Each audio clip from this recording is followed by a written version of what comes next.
देखिए, सबसे पहले तो आप लोगों को मैं कहूँगा कि आप लोग तीनों पार्टियां बोलकर हम लोगों का अपमान कर देते हैं। तीनों पार्टियां क्यों? चौथी, पांचवी, छठी पार्टी क्यों नहीं?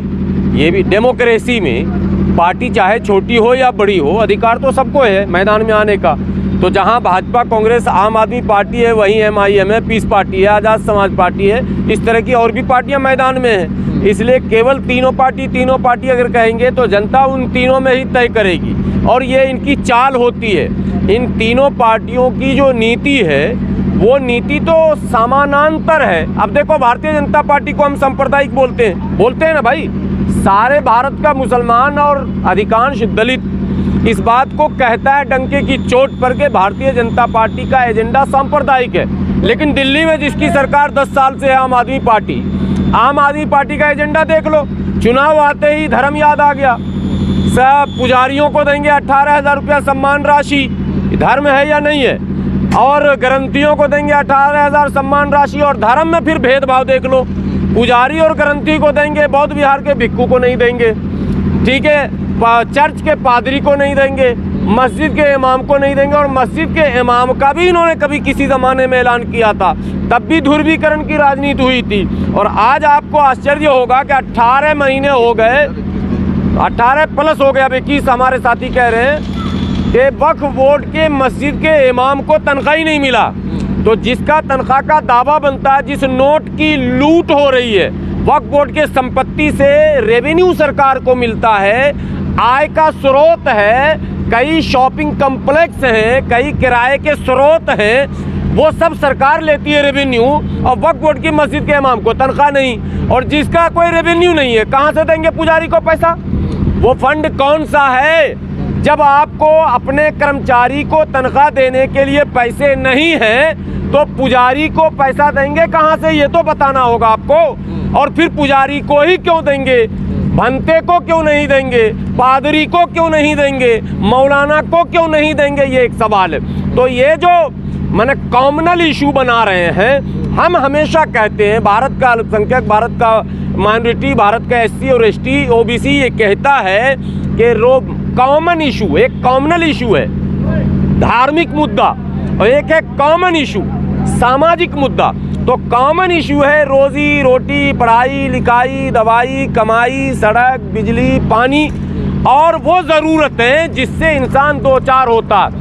इंसान पैदा होता है, ज़िंदगी जीता है, उसको जो आवश्यकताएं पड़ती है, दवा की, हवा की, स्वस्थ माने शुद्ध हवा की, शुद्ध पेयजल की, जल आपूर्ति और जल निकासी बड़ा मुद्दा जो आज भी दिल्ली में, जहां खड़े हैं अभी देवली में, आप सड़क देखे कि नहीं आए? तो सड़क है अंडोले रे मंडोले रे, मेरा दिल का गया करार, सुने है ना? सारी सड़कें वही हैं। हाँ, ऐसे गाड़ी चल रही है। ये 10 साल की सरकार है केजरीवाल जी की, ठीक है, लेकिन सड़क पर तो वोट मांगेंगे नहीं। बोलते मैं तो काम पर वोट मांगता हूँ। तो फिर राम पर क्यों वोट मांग रहे हैं? फिर हनुमान पर वोट क्यों मांग रहे हैं? अभी जेल जाने से पहले हनुमान जी का दर्शन किए, जेल से आने के बाद हनुमान जी का दर्शन किए, और बोले कि राम जी भाजपा के हैं, हनुमान जी हमारे हैं। तो हमारे लिए तो फिर वहीं हम जहाँ थे वहीं फंसाया जा रहा। इसलिए ये तीनों पार्टी नहीं कही। अब एक बात बताइए, पूरे दिल्ली का भ्रमण कीजिए, 70 विधानसभा क्षेत्र, 67 इनको एक बार विधायक दिया गया था, इस बार भी 63 विधायक इनको दिया गया था। तो 67-63 ये एक रिकॉर्ड है अपने आप में। भारत के किसी राज्य में इतना प्रचंड बहुमत किसी सरकार को नहीं मिला, 2/3 से भी अधिक। तो इसमें 70 विधानसभा में लगभग 30 ऐसे विधानसभाएं हैं जहां मुसलमान 60, 50, 40, 30 और 35% मतदाता हैं, मुस्लिम माइनॉरिटी। कई जगहों पर क्रिश्चियन भी हैं बड़ी तादाद में। मुसलमानों के कब्रिस्तान का सर्वे ज़रा करवा लीजिए। 70 विधानसभा में मरते हैं, इस विधानसभा में दफन होते हैं तीसरे विधानसभा में जाके। क्या केजरीवाल जी को ये पता नहीं है? उनके विधायक को ये पता नहीं है? उसकी सरकार को पता नहीं है? उनके मुस्लिम जो मिनिस्टर थे और जो मुस्लिम विधायक थे उनको ये पता नहीं है कि इन समस्याओं से हम जूझ रहे हैं? कि हमारे पास दफन करने के लिए 2 गज ज़मीन, वो जो बहादुर शाह जफर वाला शेर था कि 2 गज ज़मीन भी मिल न सकी कुएं यार में, आज भारत का मुसलमान इन 2 गज ज़मीन के लिए तरस शमशान ये चाहिए या नहीं चाहिए? जैसे अस्पताल चाहिए, जैसे स्कूल चाहिए, जैसे पानी चाहिए, जैसे बिजली चाहिए, वैसे ही जो है कब्रिस्तान भी चाहिए और शमशान भी चाहिए। लेकिन क्या आप यहाँ देवली में खड़े हैं, देवली विधानसभा में कब्रिस्तान है क्या? नहीं है। बगल में संगम बिहार है, जाके हालत देख लीजिए। यहाँ पे अंबेडकर नगर है, वहाँ जाके पता लगा लीजिए। बगल में दूसरा विधानसभा है, वहाँ जाके देख लीजिए। तमाम विधानसभाओं में आप जाएंगे, आबादी तो है, हमारे लिए कब्रिस्तान का इंतज़ाम नहीं है। तमाम स्कूलों में रोज़गार ख़त्म करने के लिए इन्होंने उर्दू टीचर की बहाली रोक दी। जो शीला दीक्षित के समय में था, टीचर रिटायर हो गया तो हो गया, वो जगह फिर भरी नहीं गई। उर्दू के विद्यार्थी हैं, शिक्षक नहीं है। क्या ये कह रहे हैं, क्या करना चाहते हैं? हनुमान जी की कृपा इन पर इसीलिए हुई थी, हनुमान जी की कृपा से चल रहे हैं ये। इन्होंने ऑन रिकॉर्ड कहा है, मैं नहीं कह रहा हूँ, इन्होंने कहा है। ये सवाल बनता है, अभी बीच में दंगा हुआ था और मुसलमान कम्युनिटी पर काफी मैं वहीं ले जाना चाह रहा था, आपने सवाल कर दिया, अच्छा किया। दिल्ली में दंगा करने वाला आम आदमी पार्टी का नेता कपिल मिश्रा, चौंकिएगा मत, कपिल मिश्रा केजरीवाल का जिगरी दोस्त था, आज भी है, अंदर अंदर बात होती रहती है।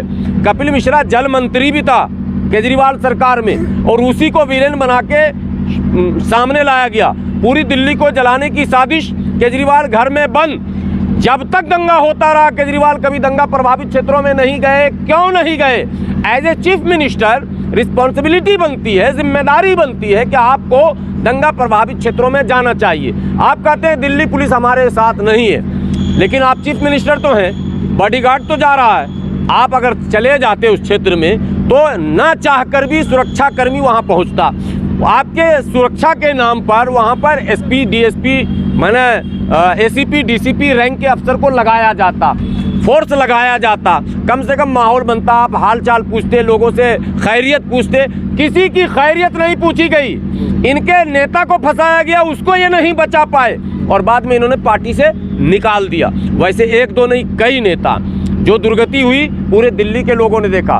दिल्ली के मुसलमानों को ये सोचना पड़ेगा कि केवल वन वे ट्रैफिक नहीं चलता है और दरवाजे को लॉक करके पॉलिटिक्स नहीं होता, ओपन डोर होना चाहिए।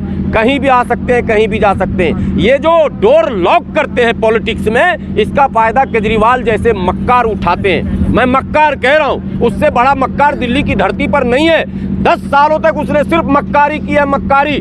उसने जितने वायदे किए हैं मुसलमानों के साथ, दलितों के साथ, तमाम वादों का सिर्फ वादा खिलाफी नहीं की, उसने वायलेशन किया है, चिढ़ाया है। जब कोरोना काल में तबलीगी जमात को निशाने पर लिया गया तो केजरीवाल ने बड़ी भूमिका निभाई। दो बात और कहूँगा, उमर खालिद का नाम आप लोगों ने सुना होगा और कन्हैया कुमार का भी सुना होगा। दोनों एक ही यूनिवर्सिटी में, एक ही ऑर्गेनाइजेशन में, एक ही मंच पे, दोनों एक ही अपराध किया था और दोनों के एक अपराध की सजा 2, एक जेल में और एक राष्ट्रीय नेता।